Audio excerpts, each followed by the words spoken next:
ನಮಸ್ಕಾರ, ನನ್ನ ಹೆಸರು doctor Karadi Sridhar Reddy. I am laser and stapler surgeon insure come cure hospitals.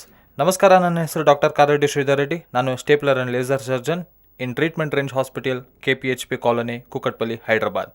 ತುಂಬ ಜನರನ್ನ ನೋಡಿದರೆ, ಈ ಪುರುಷನ ನೋಡೋದಾದರೆ ಈ ಫೋರ್ ಸ್ಕಿನ್ ಏನಿದೆ ಅದರ ಇಶ್ಯೂಸ್ ತುಂಬಾ ಬರ್ತಿದ್ದಾವೆ.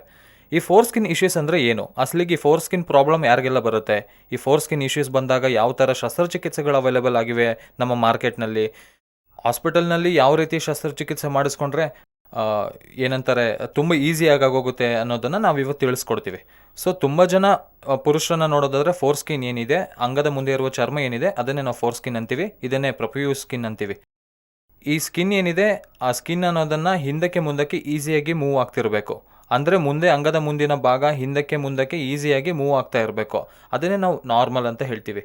ಹಾಗಾಗದೆ ಹಿಂದಕ್ಕೆ ಬರುವಾಗ ಹಾಡಾಗಿ ಬರೋದು, ಇಲ್ಲಾಂದರೆ ಹಿಂದಕ್ಕೆ ಬಂದ ಚರ್ಮ ಮತ್ತೆ ಮುಂದಕ್ಕೆ ಹೋಗದೆ ಇರೋದು, ಹಿಂದಕ್ಕೆ ಬರುವಾಗ ಬಂದು ಒಂದು ಏರಿಯಾದಲ್ಲಿ ಸ್ಟಕ್ ಆಗೋಗೋದು, ಪೇಯ್ನ್ ಬರೋದು, ವಿಪರೀತವಾದ ನೋವು ಬರೋದು, ಹಿಂದಕ್ಕೆ ಇಳಿಯುವಾಗ ಕೆಲವು ಸಾರಿ ಕೆಲವರಿಗೆ ಬೆಂಡ್ ಆಗೋಗೋದು, ಯಾಕಂದರೆ ಕೆಳಗೆ ಅಟ್ಯಾಚ್ಮೆಂಟ್ ಅಡ್ಡ ಬರೋದ್ರಿಂದ ಬೆಂಡ್ ಆಗೋದು, ಈ ಥರದ್ದೆಲ್ಲ ನೋಡ್ತಾನೆ ಇರ್ತೀವಿ. ಇದನ್ನೇ ನಾವು ಫೈಮೋಸಿಸ್ ಅಂತ ಕರಿತೀವಿ. ಈ ಫೈಮೋಸಿಸ್ ಅಂದರೆ ಏನು? ಅಂಗದ ಮುಂದೆ ಇರುವ ಚರ್ಮ ಏನಿದೆ ಅದು ಹಿಂದಕ್ಕೆ ಬರದೇ ಇರೋದನ್ನೇ ನಾವು ಫೈಮೋಸಿಸ್ ಅಂತೀವಿ. ಈ ಫೈಮೋಸಿಸ್ಗೆ ಕಾರಣಗಳನ್ನ ನೋಡಿದ್ರೆ, ಹುಟ್ಟಿದ ಚಿಕ್ಕ ವಯಸ್ಸಿನಿಂದನೂ, ಅಂದರೆ ಹುಟ್ಟಿದಾಗಿಂದನೂ ಚಿಕ್ಕವರಿದ್ದಾಗಿಂದನೂ ನೋಡೋದಾದರೆ ದೊಡ್ಡವರಾಗೋವರೆಗೂ, ಈವನ್ ಏಜ್ಡ್ ಆಗಿರೋವರೆಗೂ, ಮುದುಕರಾಗೋವರೆಗೂ ಕೂಡ ನಮಗೆ ಈ ಪ್ರಾಬ್ಲಮ್ಸ್ ಅನ್ನೋದು ಒಂದು ಸ್ಟೇಜ್ನಲ್ಲಿ ನಮ್ಮನ್ನು ಕಾಡುತ್ತೆ. ಸೊ ಇದಕ್ಕೆ ಕಾರಣ ಏನು ಅಂತ ನೋಡೋದಾದರೆ, ಚಿಕ್ಕ ಮಗುವಾಗಿದ್ದಾಗ್ಲಿಂದನೂ ಹುಟ್ಟಿದಾಗ ಇಂದನೂ ನೋಡಿದ್ರೆ ಚರ್ಮ ಅನ್ನೋದು ಮಾಮೂಲಿಯಾಗಿ ಅಂಟ್ಕೊಂಡೇ ಇರುತ್ತೆ. ಇದನ್ನೇ ನಾವು ಬ್ರೇಕ್ ಮಾಡ್ತಾ ಮಾಡ್ತಾ ಸ್ನಾನ ಮಾಡಿಸುವಾಗ ಚಿಕ್ಕ ಮಕ್ಕಳಿಗೆ ಚರ್ಮ ಹಿಂದಕ್ಕೆ ಮುಂದಕ್ಕೆ ಮಾಡ್ತಾ ಇರೋದನ್ನು ಪ್ರಾಕ್ಟೀಸ್ ಮಾಡಬೇಕು.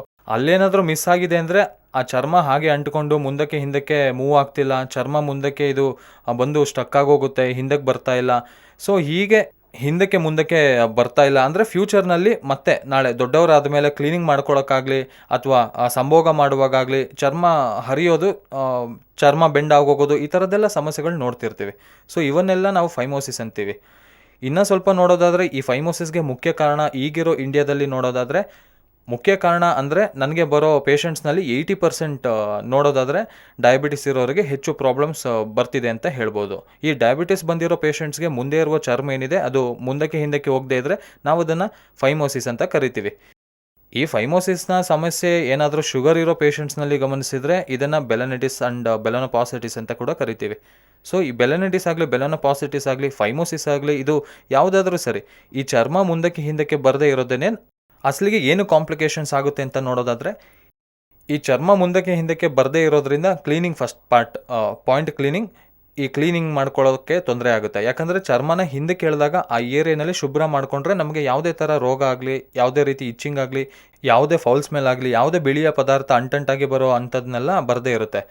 ಹಾಗಾಗದೆ ನಾವು ಕ್ಲೀನಿಂಗ್ ಮಾಡ್ಕೊಳ್ಳೋಕ್ಕಾಗದೆ ಹಾಗೆ ಬಿಡೋದ್ರಿಂದ ಆ ಅಂಟಂಟಾದ ಪದಾರ್ಥ ಅಲ್ಲೇ ಉಳ್ಕೊಂಡು ಸ್ಟಕ್ ಆಗೋಗೋದ್ರಿಂದ ಹೊರಗೆ ಬರದೆ ಇರೋದು, ಸ್ಟಿಕ್ಕಿ ಆಗಿರೋದು, ಒಂದು ರೀತಿಯಾದ ಫೌಲ್ ಸ್ಮೆಲ್, ವಾಸನೆ ಬರೋದು, ತುರಿಕೆ ಆಗೋಗೋದು, ಉಜ್ಕೊಳ್ಳೋದು, ಈ ಥರದ್ದೆಲ್ಲ ನಾವು ನೋಡ್ಬೋದು.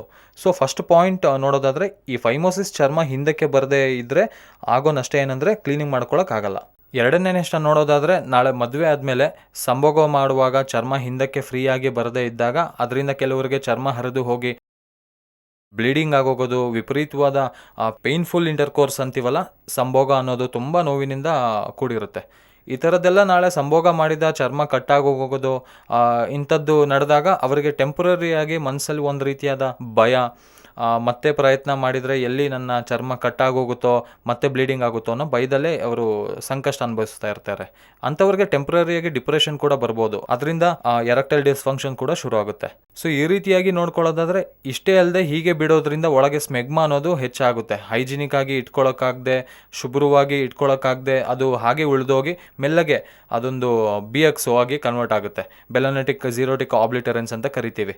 ಸೊ ಅಲ್ಲಿರೋ ಚರ್ಮ ಕಲರ್ ಬದಲಾಗೋಗೋದು, ಅಲ್ಲಿ ಹುಣ್ಣಾಗೋದು, ಚಿಕ್ಕ ಅಲ್ಸರ್ ಆಗೋದು, ಆ ಅಲ್ಸರ್ ಫ್ಯೂಚರ್ನಲ್ಲಿ ಕ್ಯಾನ್ಸರ್ ಆಗಿ ಬದಲಾಗೋದು, ಈ ಥರದ್ದೆಲ್ಲ ನೋಡ್ಬೋದು. ಸೊ ಪೆನೈಲ್ ಕ್ಯಾನ್ಸರ್ಸ್ ಹೇಗೆ ಬರುತ್ತೆ ಅಂತ ನೋಡೋದಾದರೆ, ಈ ಫೈಮೋಸಿಸ್ ಅಂದರೆ ಈ ಚರ್ಮ ಇರೋರಿಗೆ ನೋಡೋದಾದರೆ ಕ್ಯಾನ್ಸರ್ಸ್ ಹೆಚ್ಚಾಗಿ ಬರೋ ಅವಕಾಶಗಳು ಜಾಸ್ತಿ ಇರುತ್ತೆ. ಚರ್ಮ ಇಲ್ಲದವರಿಗೆ ಹೋಲಿಸಿದರೆ ಚರ್ಮ ಇರೋರಿಗೆ ಮಾತ್ರವೇ ಈ ಕ್ಯಾನ್ಸರ್ಸ್ ಅನ್ನೋದು ಬರೋ ಚಾನ್ಸಸ್ ಜಾಸ್ತಿ ಇರುತ್ತೆ.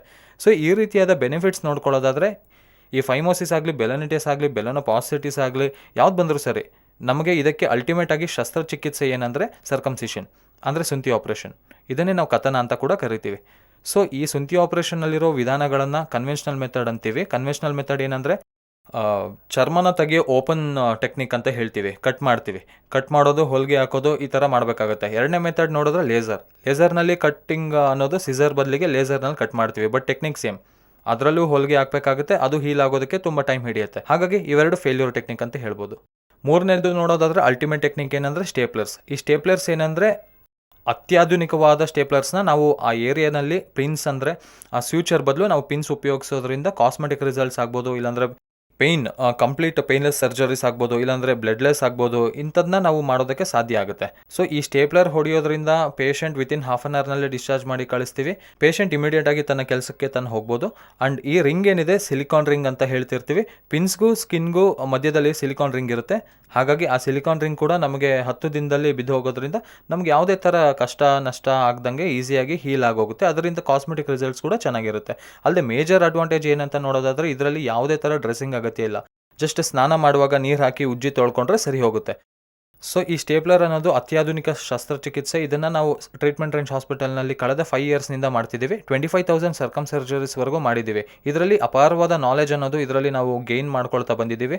ಸೊ ಈ ಸ್ಟೇಪ್ಲರ್ ಸರ್ಕಮ್ಸಿಷನ್ ಮಾಡಿಸ್ಕೊಂಡಿರೋರು ವಿತಿನ್ ಹಾಫ್ ಆನ್ ಅವರ್ನಲ್ಲಿ ಡಿಸ್ಚಾರ್ಜ್ ಆಗ್ತಾರೆ. ಆ್ಯಂಡ್ ಮತ್ತು ಕೂಡ ನೋಡಿದ್ರೆ ತುಂಬ ಹಾಸ್ಪಿಟಲ್ನಲ್ಲಿ ಸೊಂಡಕ್ಕೆ ಕೊಡ್ತಾರೆ. ಬಟ್ ನಮ್ಮ ಹಾಸ್ಪಿಟಲ್ನಲ್ಲಿ ಮತ್ತು ಅನ್ನೋದನ್ನು ಓನ್ಲಿ ಪೆನಿಸ್ ಮಾತ್ರನೇ, ಅಂಗಕ್ಕೆ ಮಾತ್ರ ಕೊಡ್ತಾರೆ. ಇದನ್ನೇ ಪೆನಲ್ ಬ್ಲಾಕ್ ಅಂತೀವಿ. ಸೊ ಇದರಲ್ಲಿ ಅಡ್ವಾಂಟೇಜ್ ಏನಂದರೆ ಪೇಷಂಟ್ನ ಇಮಿಡಿಯೇಟ್ ಆಗಿ ನಾವು ಡಿಸ್ಚಾರ್ಜ್ ಮಾಡ್ಬೋದು.